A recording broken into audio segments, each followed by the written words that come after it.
번째 시간입니다. 오늘 말씀의 제목은 나도 순종하지 않는 말씀을 어떻게 다른 사람들에게 순종하라 말할 수 있을까? 이런 제목입니다. 내가 하나님 말씀에 다 순종하고 있어야 그 말씀 전하고 나눌 수 있다. 이런 말이 아니라 여전히 순종치 못하고 있는 그 말씀들을 하나하나 발견하면서 가슴 아파하고 정말 이 말씀도 순종하고 싶어서 그 부분에 싸우고 하나님의 은혜를 구하고 그러면서 그 말씀들을 하나씩 하나씩 내 삶과 행실에 묻어나게 하면서 그 가운데 말씀을 전하고 나눌 때 그 말씀이 말씀답게 전해지지 않을까. 이런 사모함 가운데 속에 이런 제목을 정해보았습니다. 나도 순종하지 않는 말씀을 어떻게 다른 사람들에게 순종하라고 말할 수 있을까? 오늘부터 3장 말씀을 함께 묵상하려고 하는데 앞에서 묵상한 2장 말씀을 잠깐 요약해 보면 우리 주님 부활하시고 승천하실 때 말씀하신 것처럼 하나님이 정하신 때가 되면 반드시 이 땅에 다시 오시는데 우리 주님 오시기 전에 먼저 일어나는 두 가지 일이 있다 말합니다. 첫 번째는 불법의 사람이 등장하여 공개적이고 노골적으로 사람들의 영혼을 노략질할 것이고, 두 번째, 그때 그동안 주님을 믿는 것처럼 보였던 수많은 사람들의 대대적인 배교가 있을 것이다. 불법의 사람의 등장과 대대적인 배교 사건.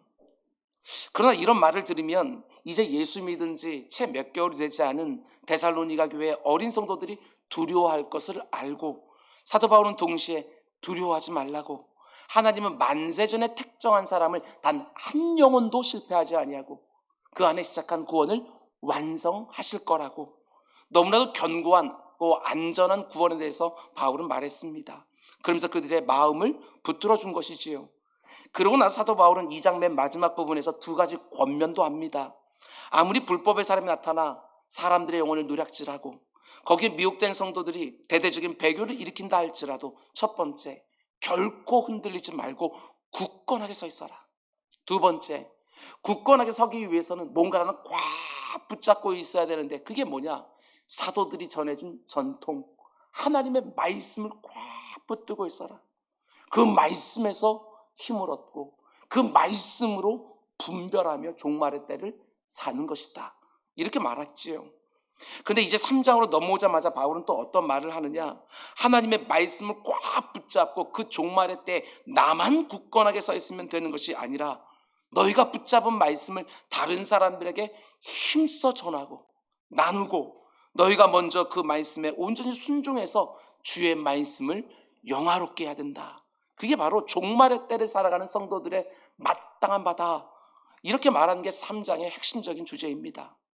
여러분, 제가 주일마다 혹은 새벽마다 강단에 서서 말씀으로 여러분들을 섬기며 기대하는 것도 마찬가지입니다.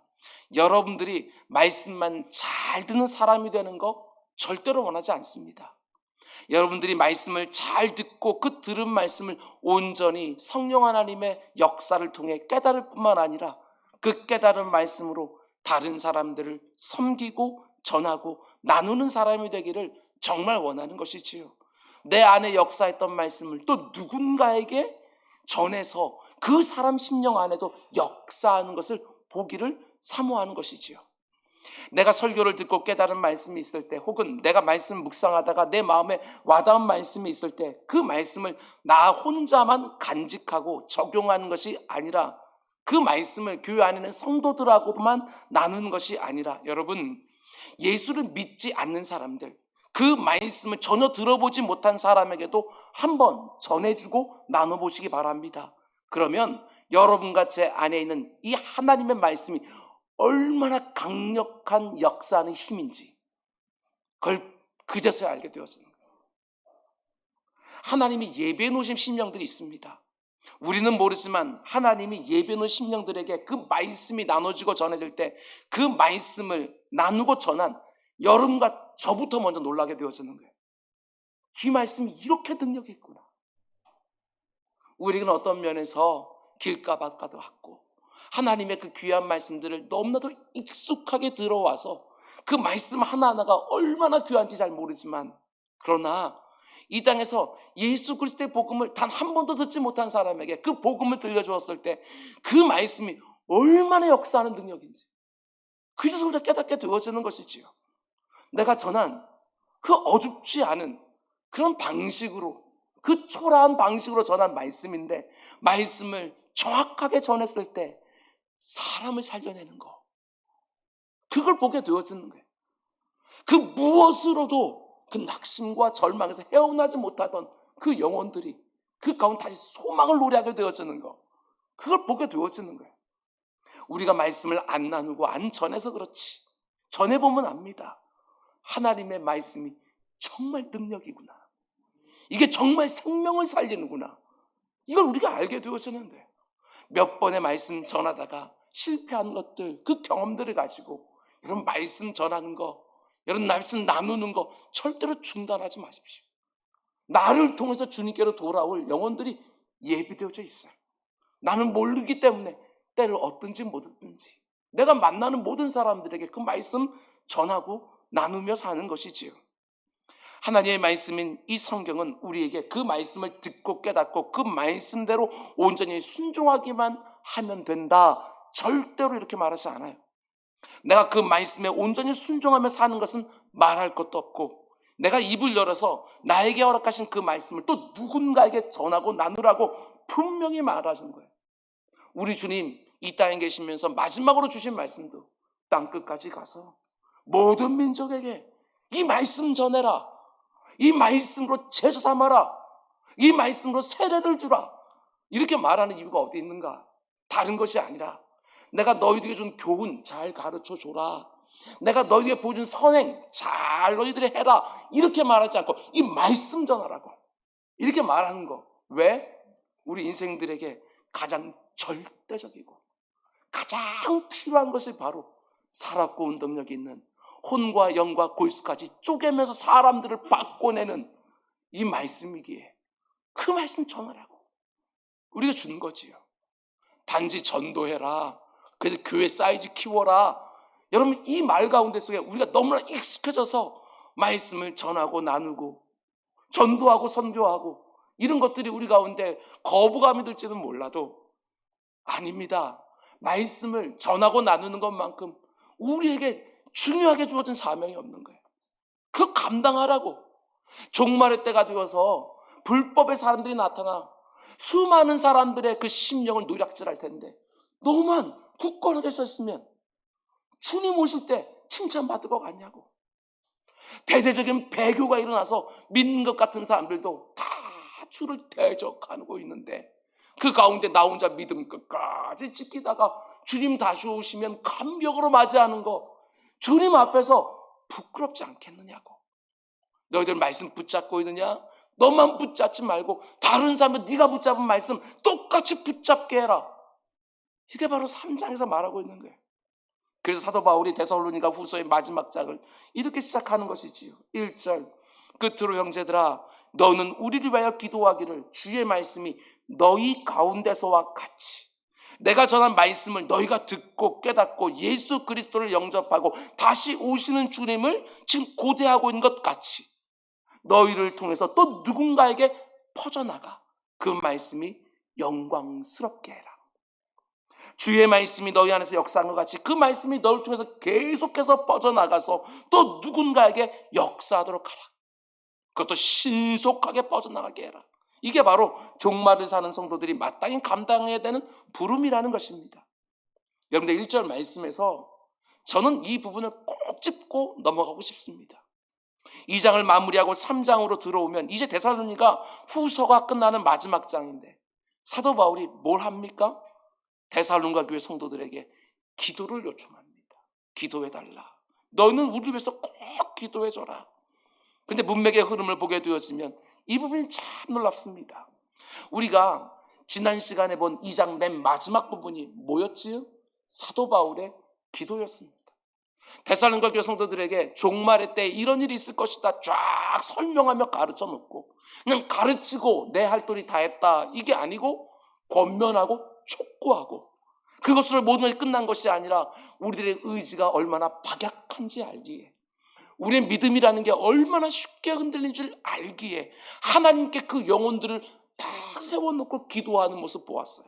그런데 그들을 위해서 기도하고 끝난 것이 아니라 우리를 위해서 기도해달라 하면서 3장을 열고 있는 것을 보게 되어집니다.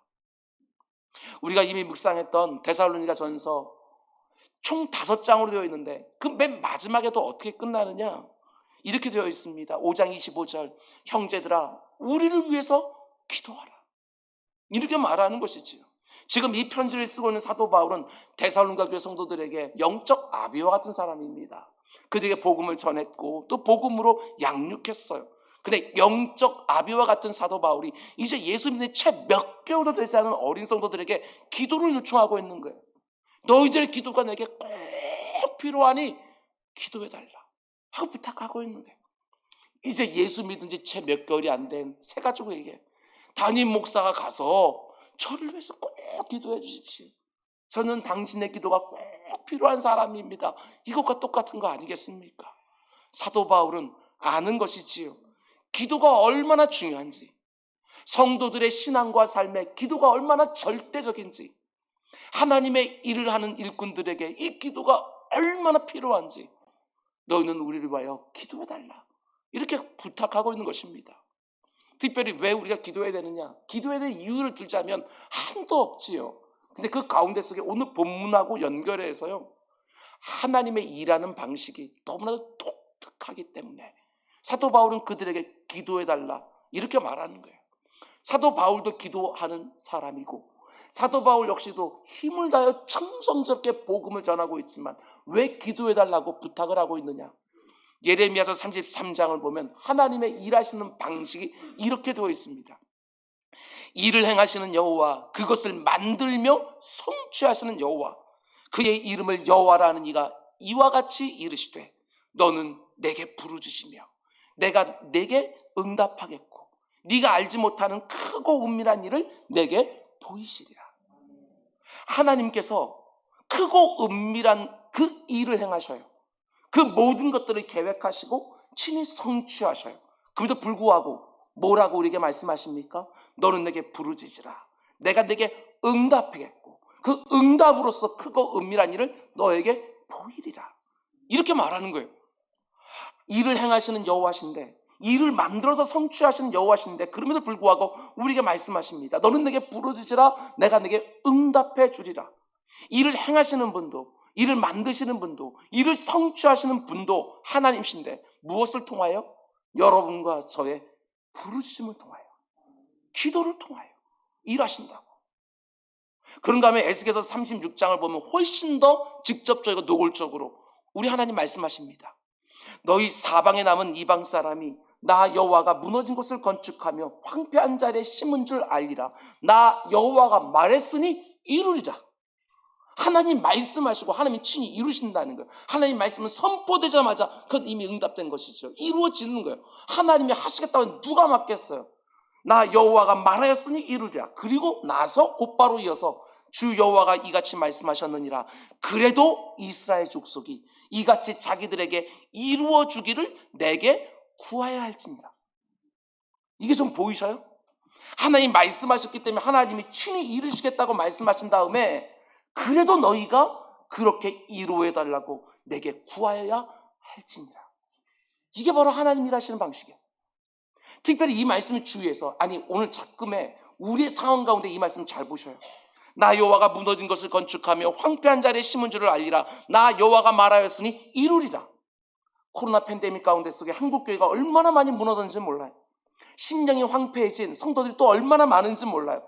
그러나 하나님이 이 땅의 교회들과 성도들을 무너진 상태로, 황폐한 상태로 그냥 내버리지 않을 거라는 거 저 분명히 믿고 있어요.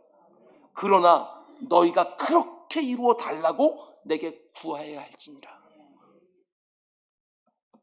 하나님이 여러분과 저에게 있는 이런저런 문제들, 저는 하나님께서 자신의 때에 자신의 방법으로 반드시 해결해 줄 거라고 합력할 선율과 저는 분명히 믿어요. 그러나 너희가 그렇게 이루어 달라고 내게 구하여야 할지니라. 네, 그렇습니다. 우리 주님 말씀하신 것처럼 기도 외에는 그 어떤 유도 일어나지 않는 줄 알고, 우리가 믿는 하나님은 자신의 일을 여러분과 저의 기도를 통하여 하시기를 너무나 기뻐하신 줄 알고, 하나님이 얼마든지 친히 자신의 역사들 다 이루시는 분이시지만 마치 우리의 기도가 없으면 일을 전혀 하지 못하는 하나님이신 것처럼 우리의 기도를 그렇게 기뻐하시고, 그래서 신학자들은 말합니다. 기도야말로 은혜의 방편, 은혜의 통로다. 하나님의 각양 은혜가 쏟아지는 그것이 바로 기도다, 이렇게 말씀하며 우리를 기도자로 초대하고 있는 것이지요. 뿐만 아니라 여러분, 기도는 하나님의 일하는 방식뿐만이 아니고 하나님과 우리같이 초라한 인생이 서로 만나고 교제하고 교통하는 도구가 바로 기도인 것이고, 성도가 성도회를 가지고 그리스도가 머리로 하는 각 지체로 있지만 그들이 서로 얽히고 설키면서 정말 한 몸이구나 하고서 느끼게 하는 것이 바로 서로를 위한 기도라고 하는 거.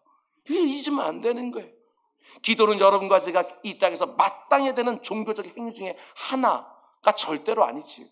의무가 아니라 교제의 방식인 거예요. 내가 하나님을 바르게 믿고 온전히 의지하며 살고 있다는 가장 중요한 외적인 표시가 바로 기도 아니겠어요? 저는 하나님을 의지합니다. 하나님이 너무나도 필요합니다. 하나님이 아니면 저는 아무것도 할 수가 없습니다. 이 고백의 진위를 드러내는 가장 객관적인 외적 표지가 바로 기도인 거예요. 하나님 필요하니까, 하나님 내 삶에 정말 절대적이니까 하나님 앞에 나아가서 나 아무것도 못합니다. 하나님 도와주지 않으면 껍데기입니다. 엉터리입니다. 하나님이 나와 함께 꽉 하고 있을 때만 그래도 잠깐 그래도 성도답게 살지, 하나님께서 내가 함께 해주시면 난 아무것도 못하는 엉터리입니다 하는 고백이 진위가 어디서 드러나요? 날마다 하나님 앞에 나아가서 오늘도 은혜를 베풀어 주십시오.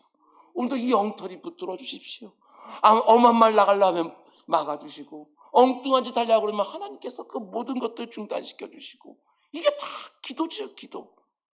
뿐만 아니라 예수 그리스도를 머리로 하는 한몸된 교회 지체로서 같이 모여서 예배하고 같은 말씀 듣고 같이 밥 먹고 같이 삶을 나누고, 그런데 또 하나님께서 우리들에게 정말 보내신 영역들이 있지 않습니까? 그 영역이 쫙 흩어져서는 그렇게 교제하면서 얻었던 그들의 형편들을 다 가지고 기도자에 나아가서 서로를 위해 중보기도할 때 우리가 정말 한 몸이구나 하는 것들을 깨닫게 되어지는 것이지요. 사도 바울이 이것을 알기에 그들을 위해서 먼저 기도하고 그 다음에 우리를 위해서 기도해달라 하고 요청하고 있는 것이지요.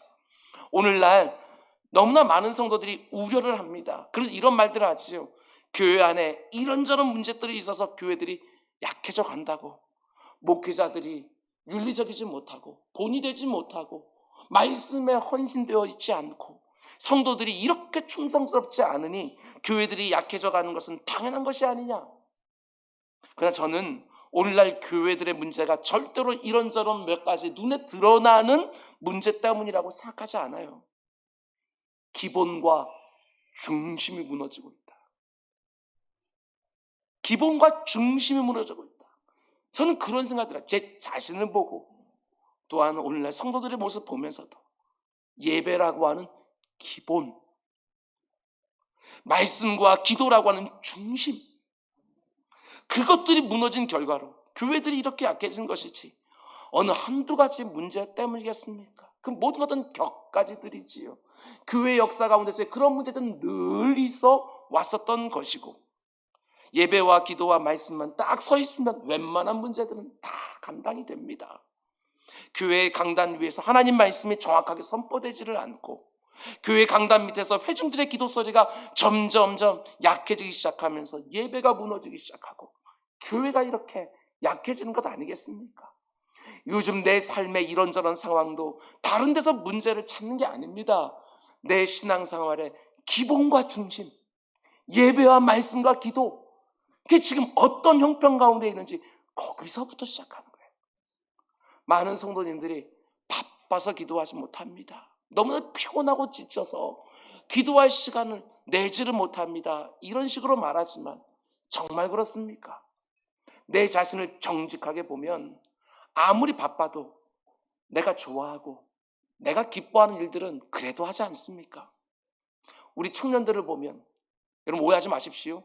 제가 설교할 때 청년들이라고 말하는 것은 제가 좀 편해서 청년들이라고 얘기하는 것이지 다 해당되는 것이니까 우리 청년들 억울해도 좀 봐주시기 바랍니다. 많은 청년들이 해야 될 일이 너무너무 많아서 정말 많아요. 그래서 너무나도 바빠서 너무나도 피곤해서 기도하고 말씀 묵상할 여력이 없다고 말하는데 제가 수도 없이 봤습니다. 사랑하는 사람만 딱 생기면 어떻게든지 시간을 냅니다. 아무리 바쁘고 피곤해도요, 그 시간은 잘 만들어내는 거예요. 사랑과 우선순위의 문제지 시간 없어서가 절대로 아니에요.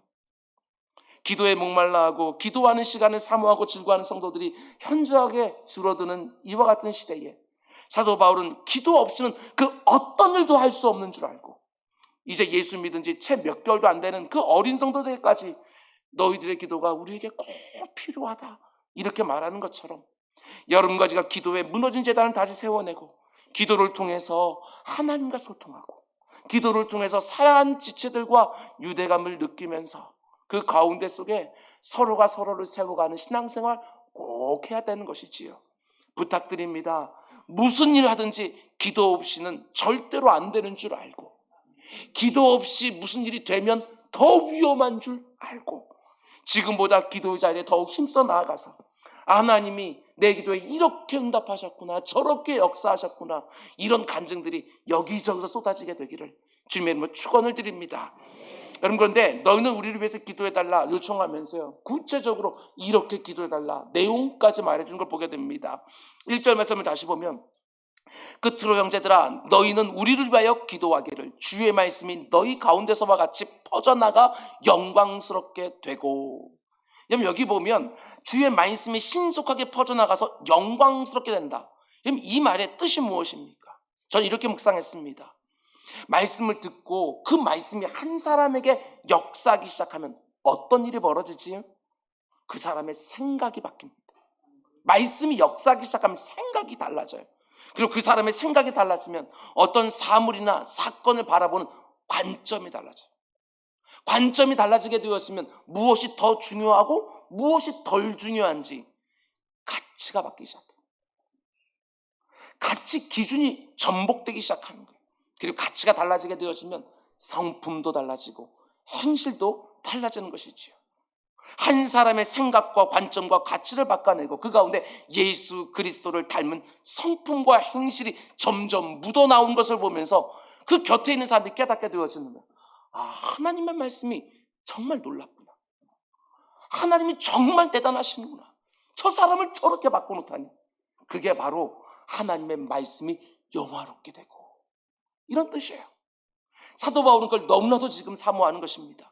주의 말씀이 데살로니가 교회 성도들을 완전히 바꿔놓은 것처럼 그들 가운데 예수 믿는 채 몇 개월 안 됐지만 믿음의 역사와 사랑의 수고와 소망의 인내라는 열매가 잘 드러나고 있는 것을 마게도냐에 있는 많은 교회들의 본이 되고 있는 이 모습을 보면서 사도 바울의 마음에는 사모함이 있는 거예요. 그들 안에서 역사했던 그 말씀이 그들 안에만 머물러 있는 것이 아니라 신속히 퍼져나가서 또 다른 사람들에게도 저와 같은 열매들이 맺히기를 너무나도 사모하는 것이지요.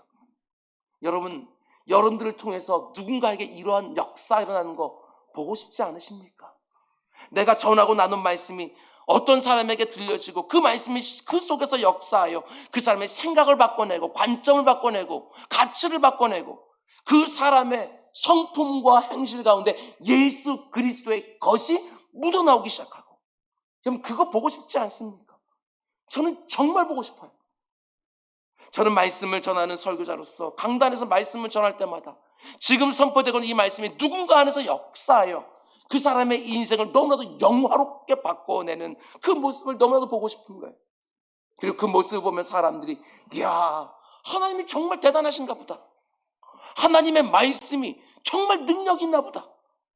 하나님과 그분의 말씀을 향하여 탄성을 터뜨리며 영광을 돌리는 그 모습 정말 보고 싶어요. 근데 여러분 이게 참 어려운 문제지요. 하나님의 말씀이 한 사람의 생각과 관점과 가치를 바꿔낸다? 그 말은 뒤집어서 말하게 되었으면 지금까지 내가 가지고 있는 생각과 관점과 가치와 부딪힌다는 거 아니겠어요? 이게 얼마나 견고하게 어릴 때부터 쫙 세워져 있는데 하나님의 말씀에 들어가서 불편하게 만드는 거예요. 그 생각을 바꿔내라고, 그 관점 바꾸라고, 그 가치 이제 뒤집어야 된다고. 그 말씀이 계속 자극하니까 그 말씀을 기쁨으로 받는 사람들도 있지만 오히려 문제를 제기하고 반발하고 대적하는 사람들을 만나게 되었습니다. 복음 증거 현장에는 반드시 이런 일이 있어요. 지금 이 시간에도 이런 일이 있고 선교지는 말할 것도 없고. 그래서 복음을 전한 사도 바울이 요청합니다. 우리를 위해서 꼭 기도해 줘라. 제가 강단에 서서 여러분들의 말씀으로 섬길 때에 정말 두렵고 고통스러운 순간은 여러분들이 듣기 싫어하는 주제를 설교해야 될 때입니다. 저는 여러분들이 아시는 것처럼 제가 본문을 이거 우리 교회 성도님들이 좋아하시겠지, 힘을 얻겠지, 위로할 수 있겠지 하고 선택하는 것들이 아니라 주어진 본문을 순서에 맞게 그냥 설교하는 강요 설교자 아닙니까? 그러다 보니까 때로는 여러분들이 듣고 싶지 않은 주제도 다룰 때가 당연히 생길 수밖에 없어요. 근데 그런 주제로 설교하게 되었으면 여러분 그거 아세요? 여러분 얼굴빛이 달라집니다. 전 위에서 다 보여요. 얼굴빛이 다르고요. 제가 느낌이 그래서 그런지 몰라도 어느 때보다 아멘 소리도 안 나오는, 똑같은 하나님의 말씀을 전했는데 여러분 저를 위해서 꼭 기도해 주셔야 됩니다.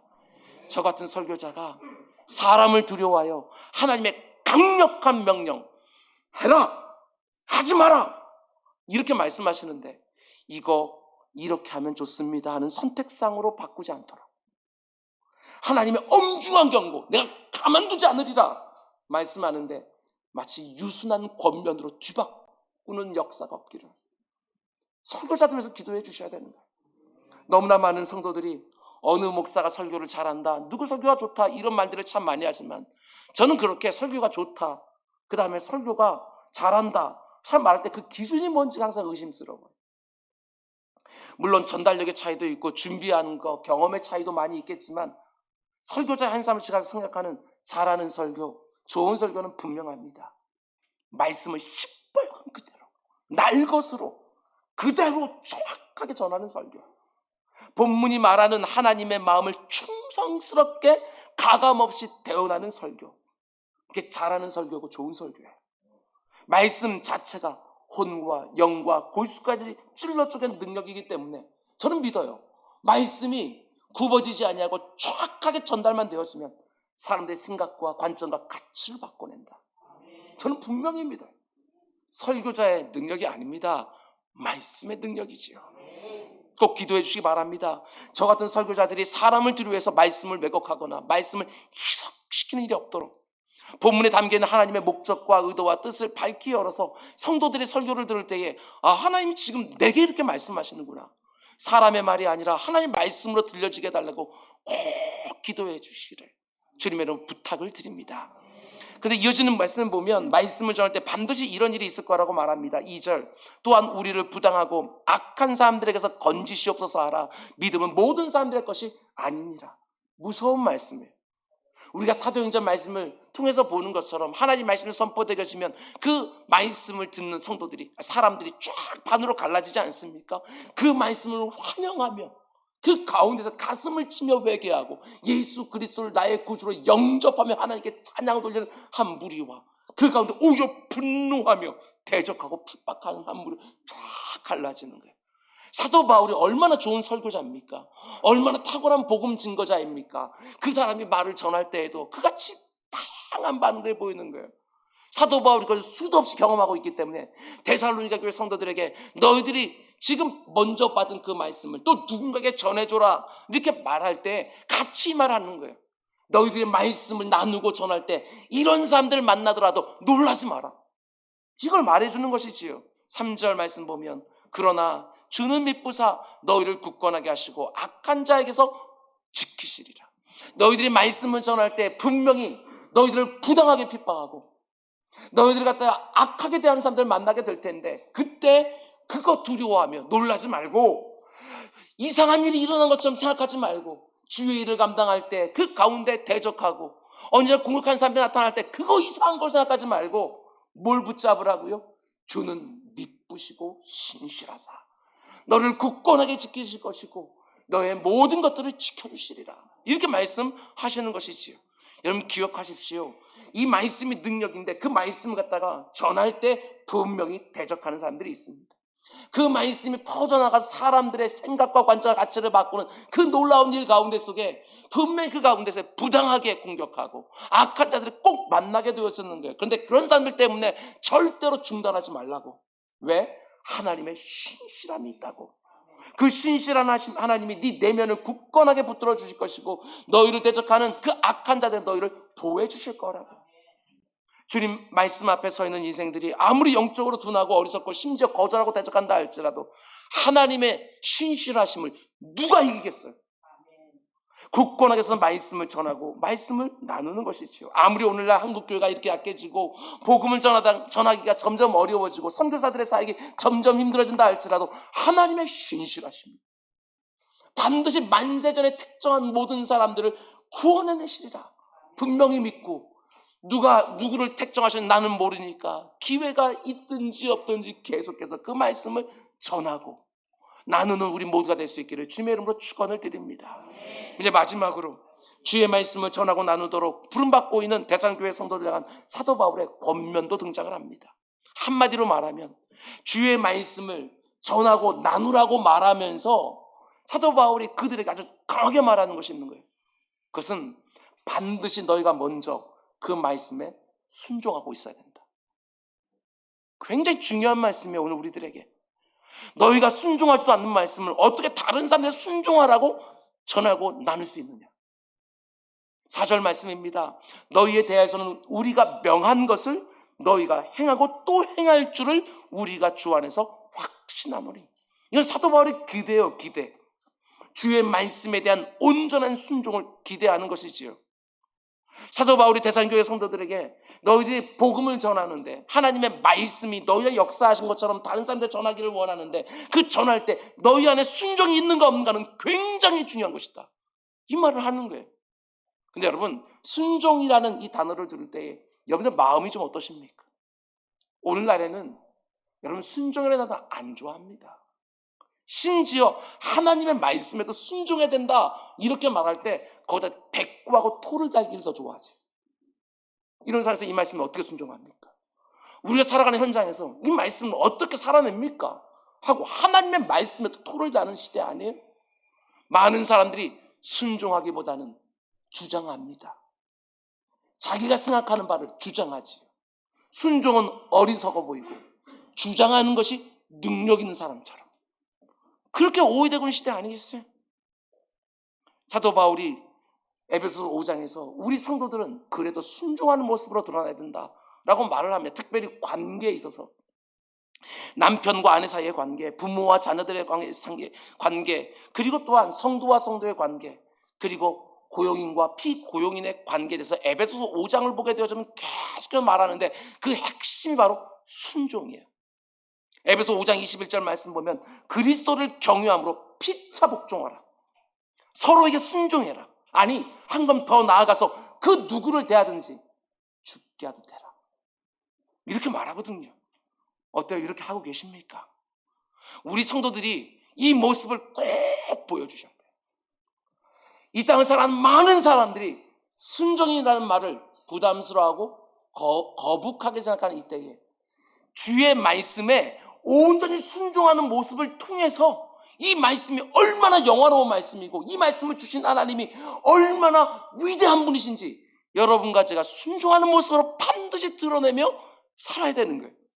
아무리 나를 무시하고 하대하는 사람도 그 사람을 위해서 기도해줘라 말씀하시면 거기에 내 모든 감정을 굴복시키며 순종하고, 나를 아무리 인격적으로 대하는 미성숙한 사람에게도 죽게 하듯 섬겨라 말씀하시면 그 말씀에 순종하여 온갖 내 마음에 드는 생각들을 굴복시키면서 그렇게 하고, 아무리 내게 불이익이 생기고 손해가 될 것 같다 할지라도 그것까지 참으라 말씀하시면 거기에 또 순종하는 것.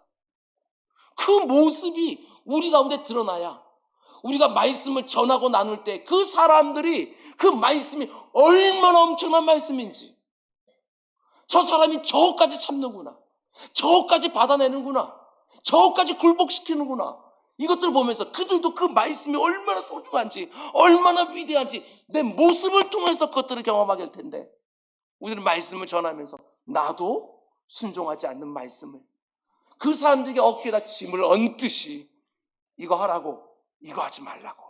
아니지요. 내가 하나님 말씀에 순종한다는 표시가 모든 관계와 모든 일에서 묻어나오도록 살아내는 것. 그게 바로 우리 성도들이 이 땅을 살아가는 방식이라는 거예요. 배교에 불법의 삶이 나타나고 대조적인 배교가 일어날 때, 그때 우리가 영원히 변치 않는 말씀을 꽉 붙들고 있다는 증거가 어디서 드러나요? 그 말씀대로 순종하는 모습에서 드러나는 거 아니겠어요? 여러분, 우리가 먼저 보여줘야 됩니다. 내 주장을 내려놓고 주의 말씀에 온전히 순종하는 모습을 꼭 이 세상에 보여줘야 되는 거예요. 여러분과 제가 주의 말씀을 전한다고 나눈다고 말하면서도 그 말씀에 먼저 순종하지 않고 있다면, 아니 어떻게 그 말씀이 영광을 얻겠어요? 너나 잘하세요. 이 말 안 듣겠냐고요. 하나님의 말씀이 영화롭게 되는 것이 아니라 얼마나 우습게 그들에게 들리겠어요. 여러분의 말씀을 섬기는 설교자로서 저에게 가장 두렵고 늘 죄송스럽고 송구스럽고 또 마음 가운데 갇히게 되는 것이 바로 이 부분이에요. 강단 위에서 모습과 강단 밑에서의 모습이 너무너무 달라서 여러분들이 주의 말씀을 가볍게 듣게 되어지는 것, 그게 정말 두려워요. 너는 똑바로 하고 있냐? 너는 똑바로 하면서 그저께 설교하고 있냐? 이 말 혹시라도 말씀을 이렇게 전할 때 여러분 머릿속으로 막 떠오르지는 않을까? 이게 얼마나 두려운지 몰라. 그런데 모든 그 말씀들을 제가 다 순종하고 있기 때문이 아니라 어떻게든 순종하고 싶어서, 정말 이 말씀이 내 안에서 이루어진 것을 정말 제가 여러분들에게 제 삶을 증거로 내보이고 싶어서 이렇게 엉터리가 그래도 요만큼은 그래도 살고 있습니다 하는 것들을 어떻게든 보이고 싶어서 이렇게 불순종에 익숙한 나를 먼저 굴복심에서 말씀을 전하고 나누는 우리 모두가 될 수 있게 주님의 이름으로 축원을 드립니다. 그런데 주의 말씀에 순종하되 어느 정도로 순종해야 되느냐? 사도 바울은 그것까지 말해줍니다. 5절 말씀 보면 주께서 너희 마음을 인도하여, 마음이 무엇이지요? 나를 나되게 하는 나의 중심을 가리켜서 마음이라고 표현하지 않습니까? 주께서 너희 마음을 인도하여 하나님의 사랑과 그리스도의 인내에 들어가게 하시기를 원하노라, 이렇게 말하지요. 사도 바울이 말하는 하나님의 사랑은 어떤 사랑입니까? 이 세상이 말하는 사랑과 여러분 자꾸 혼동하지 마세요. 그거가 그렇게 내가 이 세상의 사랑이라는 것들, 그 사랑이라고 혼돈하니까 사랑하지 않고 있으면 사랑하는 것처럼 자꾸 착각하는 거 아니겠어요? 하나님의 사랑은 내 마음 중심을 두고 살아가라, 이렇게 말해요. 세상에서 말하는 사랑이라는 것은 가슴이 설레고 두근거리는 지극히 감정적인 사랑 아니에요? 그 감정 사라지면 그렇게 그동안 사랑이라고 생각했던 모든 것도 한꺼번에 다 사라지잖아요. 그거 아니에요.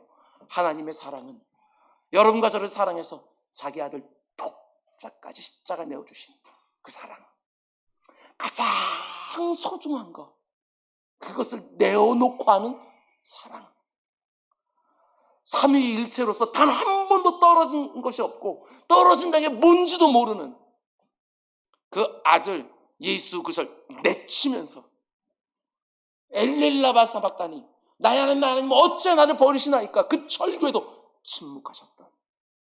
이게 진짜 사랑이지. 여러분과 저를 진짜 사랑하시기에 자신의 전부를 내놓으신 그 모습이 바로 하나님의 사랑.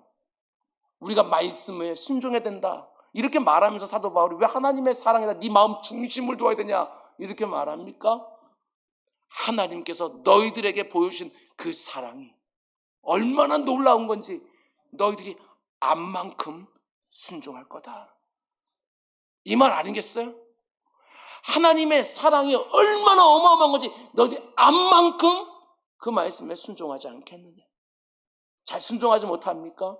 그러면 다른 데서 이유를 찾지 말고 하나님께서 나에게 보여주신 그 사랑이 어떠한 것인지 그것들을 좀 묵상하고 깊이 들어가서 그 사랑을 경험하게 되었으면 틀림없어요.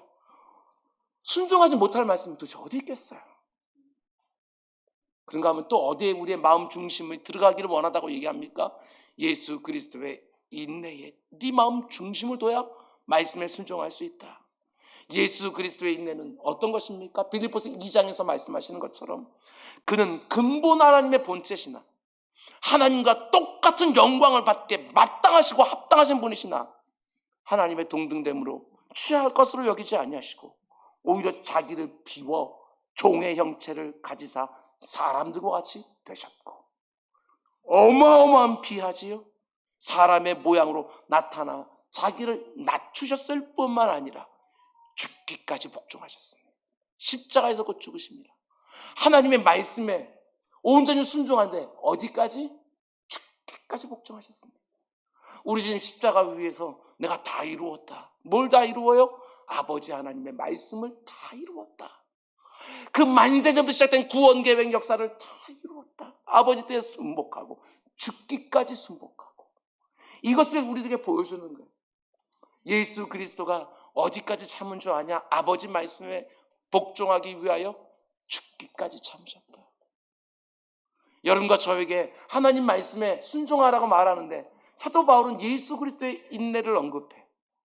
참아라, 참아라. 너 구원하려고 네 주님이 얼마나 참았는지 너 그거 보면서 하나님 말씀을 순종하는 길에 아무리 속이 다 터져버리고 미칠 것 같은 상황이 있다 할지라도 하나님의 말씀이 이러하라면 그렇게 하기 위해서 또 싸우고, 하나님 말씀이 저렇게 하라면 그렇게 하고 싶어서 더 굴복시키고, 이거지요. 얼마나 많은 사람들이 내가 참을 만큼 참았다 이렇게 말하면서 사랑은 오래 참고 온유하며 이 말씀을 허망하게 버리는지 몰라요.